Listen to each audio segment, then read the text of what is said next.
My name is Jaden, and maybe if you just looked from the outside you'd think I was the kind of person who had always lived in luxury. The truth is, I grew up in a massive house perched on a hill in the suburbs of Seattle. A classic-style mansion over 18,000 square feet, complete with a hanging garden and a private pond, worth more than $60 million. But what made that place priceless had nothing to do with numbers. My father, Daniel Brooks, was a master architect who not only designed landmark buildings for major corporations, but also spent 15 years of his life building that house. Every stone, every beam was tied to his dream and dedication. None of us ever called it a mansion. To my dad, it was a home built on values.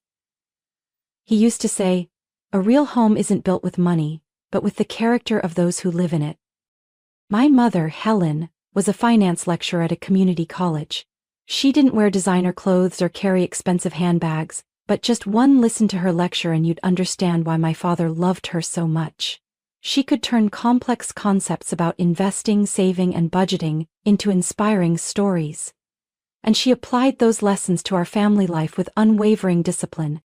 I still remember when I was 8 and asked my mom for a gaming console because all my friends had one. She just smiled and asked, "Would you like to learn how to buy it yourself with your own money?" So I started doing chores, folding laundry, mowing the lawn, even helping organize my parents' mini library. It took nearly 4 months to save up enough. When I finally brought home the console, my mom said, "You didn't just buy something, you learned the real value of money." Even though my family had enormous wealth, my parents chose to send me to the local public school, where my friends had no idea about the kind of numbers my parents dealt with every day. I took the bus to school, ate sandwiches my mom packed, and never wore flashy jewelry. One time when I was invited to a friend's house, my mom reminded me, "Jaden, don't talk about our home unless someone asks. Let who you are be what people remember, not where you live." I learned to live simply in a world where people assumed I had everything. But the truth was, I was taught that the most valuable asset isn't a big house or a bank balance. It's how I treat others, how I face challenges, and the honesty behind every decision. My dad once took me to the top floor of our house, a study lined with walnut wood and windows overlooking the entire city. He stood there, arms crossed, looked at me and said, "Jaden, one day this house will be yours. But remember, that doesn't mean you belong to wealth. Let your value come from what you do, not what you inherit." I was too young to fully understand his words back then, but looking back, every word feels etched into the bricks of my mind. That house wasn't just a roof over my head. It was a quiet reminder that nothing is stronger than ethics and integrity, especially in a world where greed constantly knocks on the door. I grew up with that mindset, carrying with me a quiet world many never see. But I never forgot what my father taught. Wealth without understanding only leads to loss. And I believed that, until the person I loved most shattered everything I held sacred. I used to think that living humbly in a wealthy family was the best way to avoid judgment, but it turns out, sometimes silence itself invites people to make up stories about you. When I was 12, something happened that completely changed how I saw friendship and financial boundaries. I was in 7th grade at Rock Ridge Middle School, a modest school full of color and character. I had a close group of 3 friends, Chloe, Natalie, and Madison. Natalie was the most outgoing, always laughing, always talking, and the first to ask, "Jaden, is it true your house has an elevator? A private movie theater too?" I gave a half smile and didn't answer. I didn't want my friends to see me as different. I loved our lunch breaks with cookies in the cafeteria, our silly games on the field, and I truly believed what we had was genuine. Then Chloe's gaming console broke. It was a new console her dad had gifted her for her birthday, and she had proudly brought it to school. During recess, she handed it to me to try. I still remember the cold sensation in my palm when it slipped and hit the cement floor with a sharp crack. The screen went black. Chloe stared at me, not crying, but her lips trembled. I immediately apologized and said I'd find a way to fix or replace it. That evening I told my mom. She looked at me for a long moment, then gently said, "Jaden, you can apologize, you can find a repair shop, but you can't use family money to fix mistakes that weren't made with bad intentions. You'll have to take responsibility through your own effort." It took me 2 weeks of doing odd jobs and saving up before I brought the console to a repair shop near school. But when I returned it to Chloe, she didn't smile. Natalie, standing next to her, chimed in. "For someone rich like him, a few $100 is nothing. Are you even sure that's your console, Chloe?" I froze, that cold feeling returned. The next day rumors started spreading that I'd broken it on purpose to replace it with a cheaper one. That I stole Chloe's console and swapped it out. Madison didn't say anything, but the way she avoided my eyes said enough. The vice principal heard about it when a group of students submitted a complaint, something I later learned Natalie orchestrated. My dad took time off work to come to school. During the meeting with the principal, he sat silently through all the accusations, then calmly pulled out warranty documents, the repair receipt and a confirmation letter from the repair shop. He simply said, "I taught my son that the truth doesn't need to shout, it just needs to stand firm." I was cleared. Natalie and Chloe were reprimanded for spreading false information, but what I'll never forget wasn't their punishment. It was what my father whispered to me as we walked out of the school office. "Jaden, some people will only see your wallet, never your heart.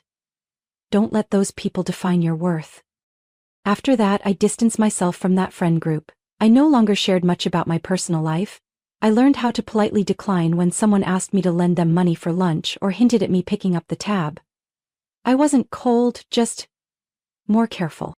One time Natalie bumped into me outside a grocery store and scoffed, "Still shopping at discount stores? I thought you only ate at 5-star restaurants." I just nodded. Because by then I understood one thing clearly. You don't need to explain yourself to people who've already chosen not to believe in you. Years later, I still keep that old gaming console, scratched, worn out, and no longer working, but to me it's a reminder of the value of saying no, of the first wounds trust can leave, and of how I learned that sometimes true wealth is the ability to stand alone without losing yourself. I met Jack when I was 35 at a finance seminar in Denver, where I was invited as a guest speaker on digital banking security. He was one of the attendees, sitting in the third row, and the only one bold enough to ask a challenging question after my presentation. Is there a line between the convenience of technology and the cost of personal privacy? That question didn't throw me off, it intrigued me. He wasn't asking to show off, he was asking to understand. After the seminar, we talked for a bit in the coffee area, and I realized Jack was the straightforward, cheerful type with a unique way of thinking. He worked in digital marketing, not wildly successful but clearly passionate. And more importantly, he had no idea who I was beyond that day's talk. Something that felt like a relief. We kept in touch. The first texts were about work, which slowly turned into late-night calls, weekend coffees, then short getaways just to escape the inbox. Jack had a kind of energy that made life feel lighter. He wasn't fazed by my title, never asked about my assets, and wasn't curious about my family. Once I jokingly asked, "Aren't you going to Google me?" Jack just shrugged, "I'd rather learn about you, from you." After 2 years of dating, we had a small wedding by Lake Tahoe with just family and a few close friends. My mom sat next to me while I got my makeup done and whispered, "Your dad would be smiling if he saw you today." I believed that too. If he were still alive, I think he would have liked Jack. At least at first. After the wedding, Jack moved in with me into the high-rise apartment my parents had bought for me downtown. A month later, I decided it was time to show Jack more about the home in the western hills of Seattle, the one I grew up in. I hadn't brought anyone there since my dad passed away 3 years earlier. Partly because I wasn't ready, partly because I was afraid someone would see it as a trophy. That visit happened on a sunny Saturday afternoon. When the automatic gate opened, Jack fell silent. He stepped out of the car slowly, like he was walking into another world. The slate roof, the tall windows catching the sunlight through the blazing red maple trees, the pond still shimmering like the summers of my childhood. I watched his eyes as he entered the grand hallway lined with the familiar walnut paneling and the architectural details my father once sketched by hand. "Jaden, you lived here?" His voice was hoarse. I nodded. "I grew up here." He gave a small laugh like he still couldn't believe it. But I noticed something flicker in his eyes. A curiosity I hadn't seen before. After that day, he started asking more questions. At first they seemed casual. How long did your dad take to build this? Who manages the garden? Has the house ever been reappraised? But gradually he mentioned more specific terms. Personal assets, inheritance, deed ownership, and decision rights. I couldn't deny that something inside me began to feel cautious. I didn't want to think poorly of Jack, the man I chose to marry, but I also couldn't forget my father's lessons. The one who truly loves you will respect your boundaries even when you don't explain them. A few weeks later, during dinner at our apartment, as I was pouring wine, Jack suddenly asked, "Jaden, if something ever happened to your mom, who would get ownership of the house in the Western Hills?" I froze, the glass in my hand trembling slightly. Looking him in the eye, I said, "That's a family matter, Jack, and I think you understand that." He smiled, but it wasn't the warm smile I was used to. For the first time since we met, I felt a small, thread-thin but razor-sharp distance forming between two people who once promised no secrets, and I began to wonder, was there something inside him I'd overlooked? Just because I'd trusted too soon? The message from my mom came on a Monday morning just as I was about to join a virtual meeting with a bank executive. The message was only a few words. "Jaden, your father needs you." I left the office within 10 minutes. On the way to the hospital, my mind was spinning with speculation. My father had always been healthy. Every morning he walked for an hour around the backyard garden, ate well, and never skipped his routine checkups. But when I walked into the hospital room and saw him lying there with a gaunt face, I knew things were no longer simple. He smiled when he saw me, but the eyes that once held unshakable resolve were now shadowed with exhaustion. I sat beside him, held his hand, and listened as my mother whispered, "The doctor said it's stage 4 pancreatic cancer. Surgery's no longer an option, Jaden." I don't remember exactly how I reacted. All I know is the world seemed to collapse into a single heavy ringing in my ears. I had always believed my father was unbreakable, that he would be there for every milestone in my life, but now I had to prepare to lose him. From that day on, I paused all major work commitments and rearranged my schedule to spend more time at the hospital. I read books to him, shared stories from work, and sometimes played the jazz music he used to love. In those moments, I almost forgot about the reality waiting outside. Jack at first seemed supportive. He occasionally brought snacks, asked how things were going, and picked me up late at night. But just a few weeks in, his patience started to wear thin. One night, when I came home exhausted after a long day at the hospital, Jack was standing at the door, arms crossed, his usual warmth gone. "Jaden, how long are you planning to keep this up?" I frowned. "What do you mean?" "I mean, I understand you love your parents, but our life also needs attention. You're gone all the time. I feel like I'm alone in this marriage." I stood in silence. I was too drained to argue, but inside something cracked. Was this really the man who once promised to stand by me through everything? A few weeks later, my father passed away on a quiet morning. My mother and I sat by his side, his hand holding mine until the very end. I didn't cry, I just sat there, listening to the monitor go silent, and felt a part of my heart leave with him. The funeral was held in our family's garden, simple and dignified, just as he had wanted. Throughout the ceremony, Jack was there, polite but distant. He avoided my gaze and barely acknowledged the grief I was carrying. After the funeral, my mother handed me a thick file. Inside was a carefully prepared will. My father had left me full ownership of the hillside mansion, the place he once called the heart of the family. The house was valued at nearly $5,500,000, but to me, it was priceless. Jack heard the news from a relative at the funeral, and his attitude shifted instantly. That night over dinner, he suddenly asked, "So, what are you planning to do with that house?" I looked at him, a sense of caution rising in me. "I haven't thought about it yet. Everything's still too fresh." He nodded, then added, "I was just thinking, if both of us were on the title, it might make things easier later. Legally, I mean." I didn't respond, but my heart tightened. For the first time, I felt Jack was looking at my father's legacy not as a family heirloom, but as a prize to be claimed. A few days later, I got a call from the family attorney. Mr. Peterson, my father's longtime friend. He confirmed that all the transfer documents were finalized and I was the sole legal owner of the house. I stood on the second-floor balcony of the mansion that windy afternoon, looking out at the garden my father once tended with his own hands, and I silently promised him I would protect this place no matter what. But I never imagined that the first person I'd have to protect it from would be the man sleeping next to me each night.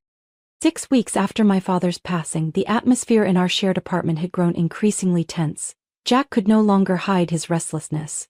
He started asking non-stop questions about the legalities of the house I had just inherited, and even though I gave clear answers repeatedly, he kept circling back to the same topic.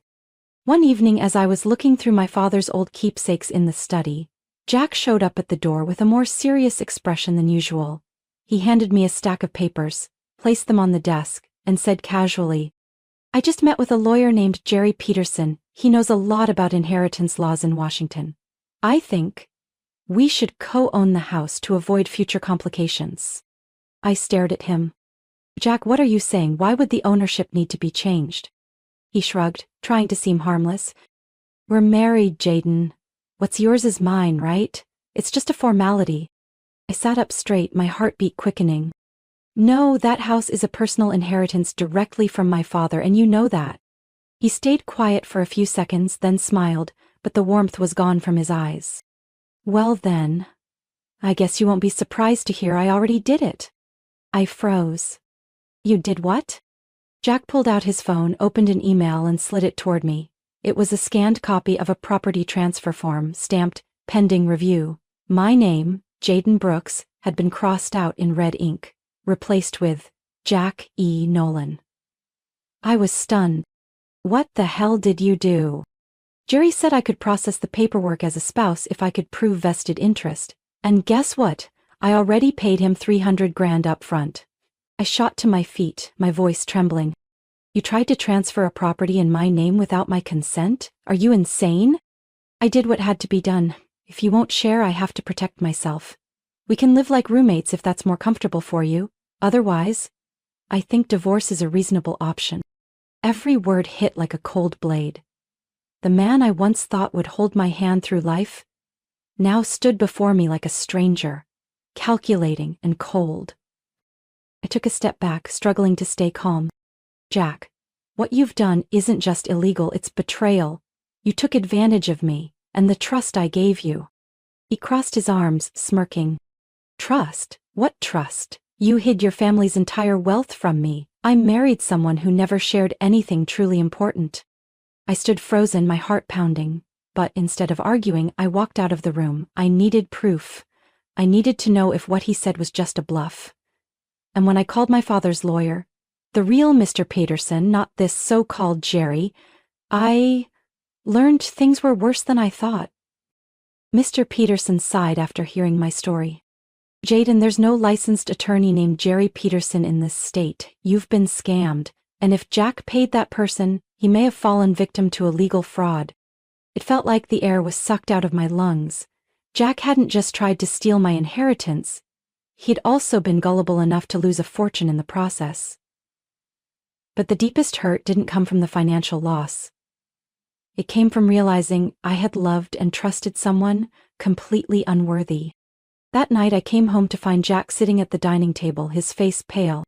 "Jerry's not answering his phone. I think I've been scammed." I didn't yell. I didn't curse. I simply placed the original property documents that Mr. Peterson had just sent on the table, along with a copy confirming I was the sole legal owner of the house. "You've crossed a line, Jack, and I have no reason to stay with you anymore."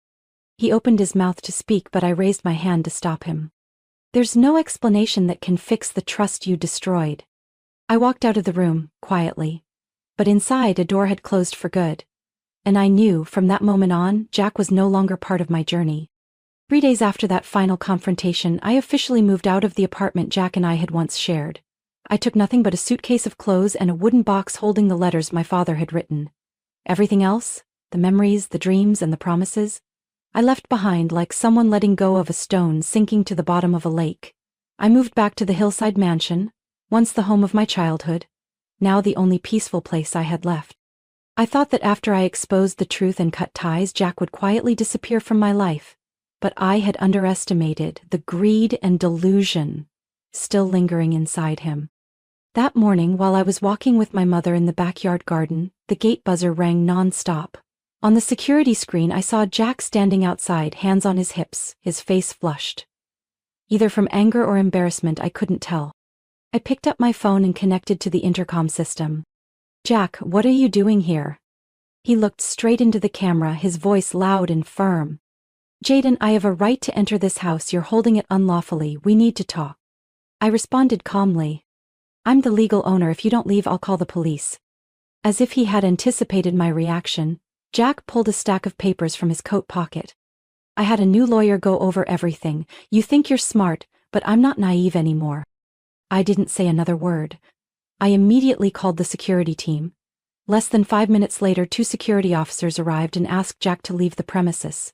He resisted, yelling that he was the victim, that he'd been tricked, that I had no heart. But I didn't go outside. I just stood behind the glass door watching him scream at the sky, while the men who once worked for my father stayed silent and did their jobs. That afternoon I met with my lawyer at the office to finalize something important. A restraining order. I no longer wanted to live with the fear that Jack might show up at my door, switching between begging and threatening. Just as we were about to finish, my phone buzzed. A message from an unknown number appeared.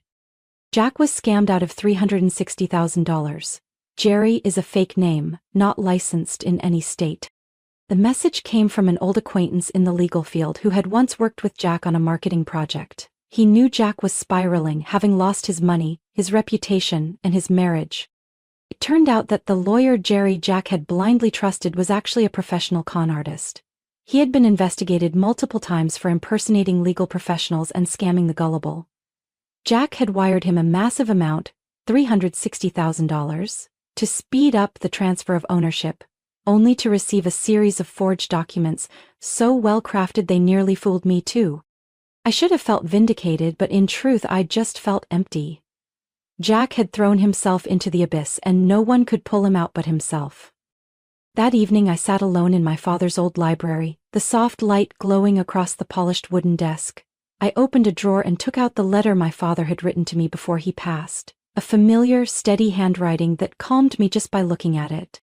My dear Jaden, if one day you find your trust betrayed, remember, trust is the most precious thing we build. It takes time to create but can vanish with a single lie. Don't mourn what was lost, because losing what's unworthy is sometimes the only way to keep yourself. I folded the letter and took a deep breath. I knew I had crossed into a new chapter of life, without Jack, without the dreams others once tried to exploit. And if my father had left me anything more valuable than the hilltop estate, it was the strength I held in that moment. Outside, the breeze whispered through the maple trees. I could hear my mother laughing with the gardener. Life was moving on, and for the first time in years, I felt like I was truly in control. Not just of the house, but of my heart. The divorce proceedings moved faster than I expected, perhaps because Jack no longer had the strength to fight. He had no lawyer, no money, and most importantly, no trust left from me. We signed the papers at a small office in downtown Seattle, a place where no one knew my name or my past. So different from the sunny, laughter-filled wedding by Lake Tahoe just 2 years before. Jack didn't say much during the signing. He just kept his head down, dark circles under his eyes, his hands trembling slightly. When the final stamp hit the paperwork, I stood up first. I hope you find your way back to yourself. That was all I could say without letting my heart lose direction again. I returned to the estate and extended its familiar calm by transforming my father's old room into a space for meditation and reading. My mother, after staying with me for some time, began focusing on herself, taking art classes, gardening, walking every morning. The house, once wrapped in grief, was slowly breathing again. Then came the day of my father's first memorial. We kept it simple, just a few close friends, some longtime colleagues and neighbors who had known our family since I was a child.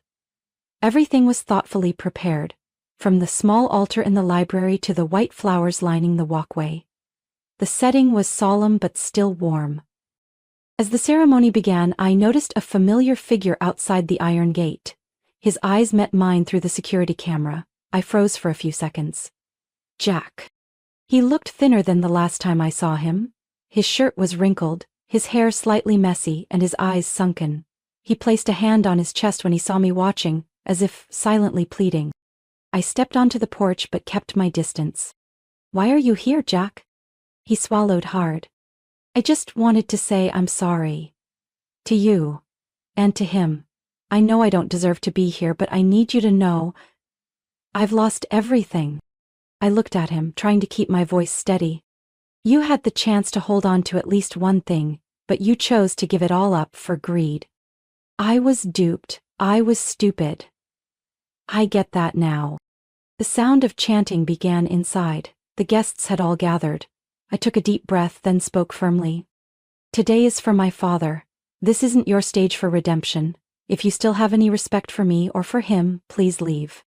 Jack nodded, but didn't move. He took a few steps back, eyes full of one last silent plea. I'm not asking for forgiveness, just don't hate me.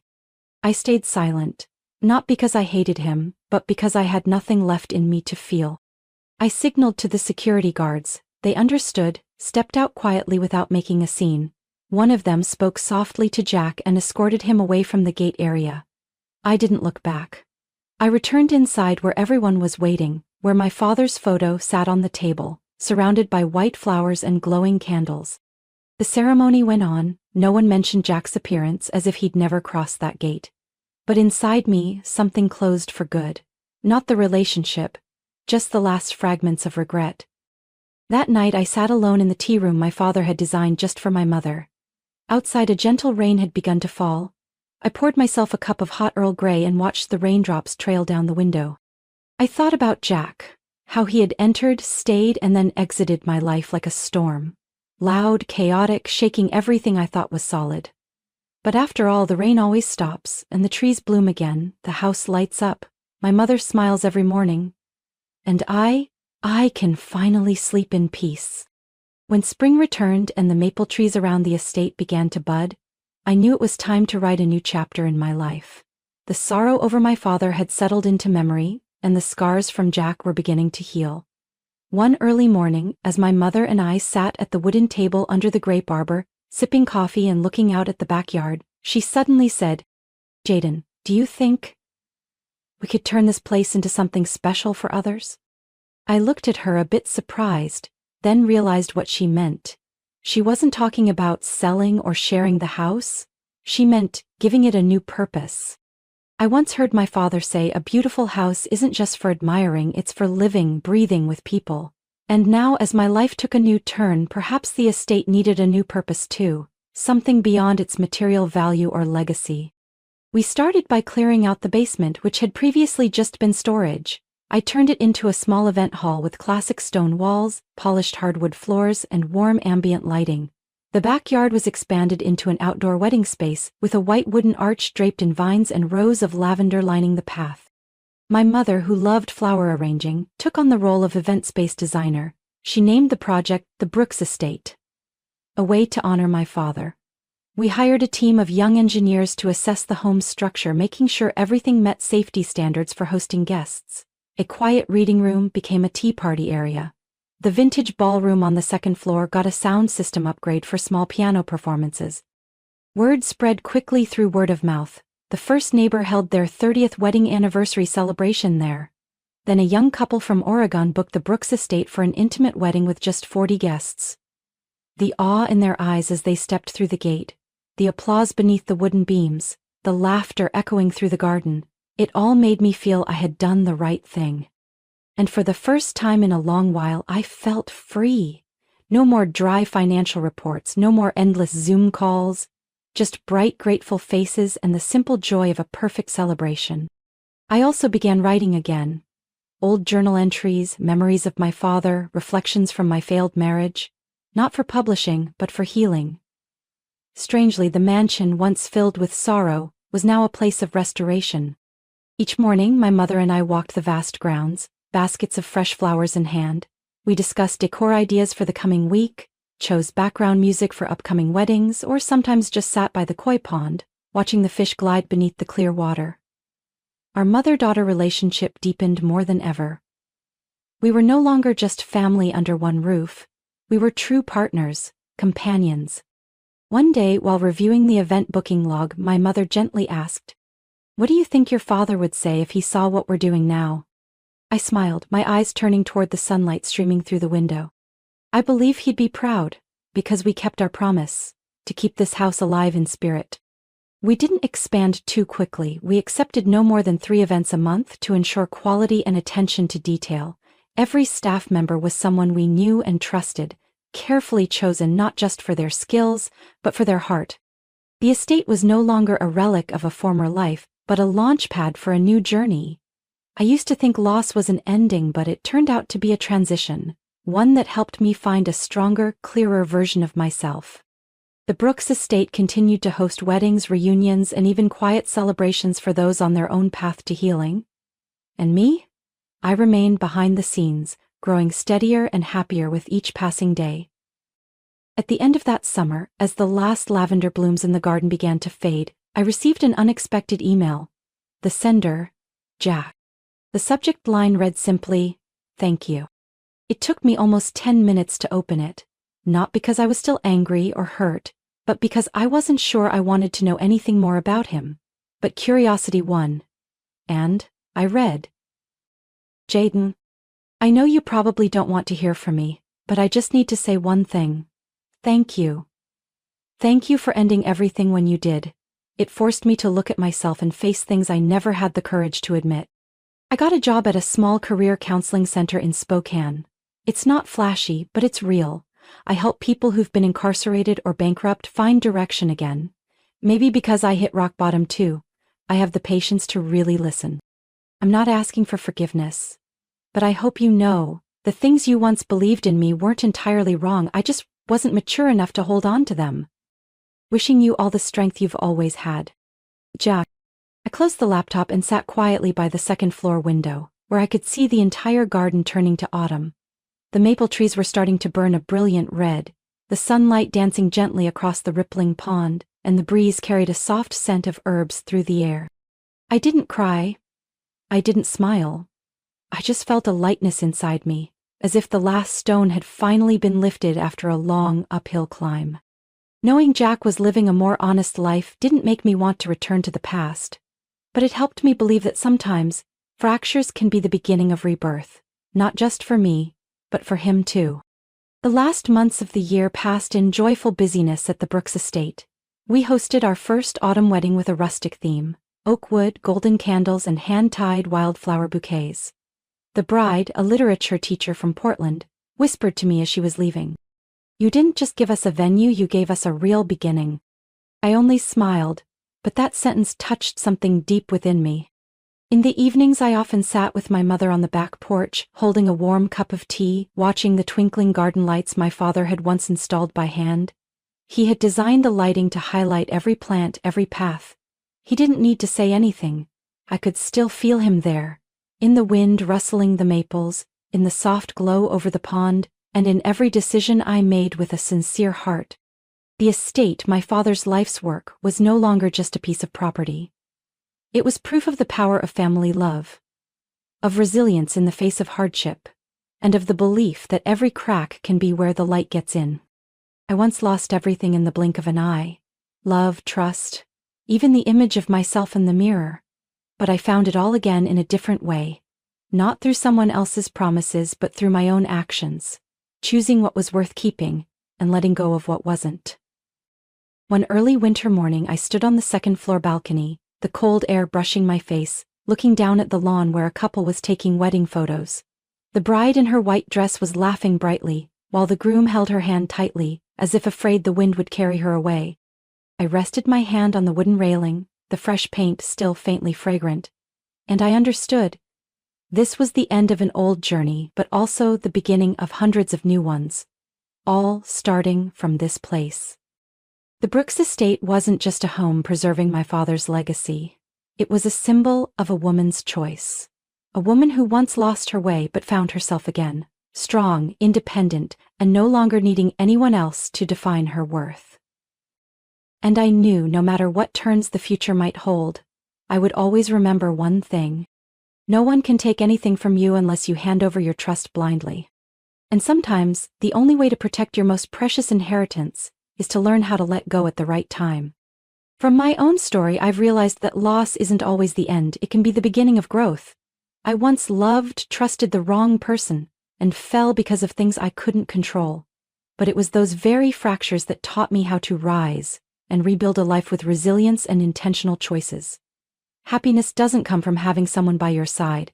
It comes from knowing your own worth and never letting anyone else define it for you. What do you think about Jaden's journey and the choices she made? Share your thoughts in the comments below, and don't forget to follow the channel so you won't miss the next meaningful and heartfelt stories about life and family.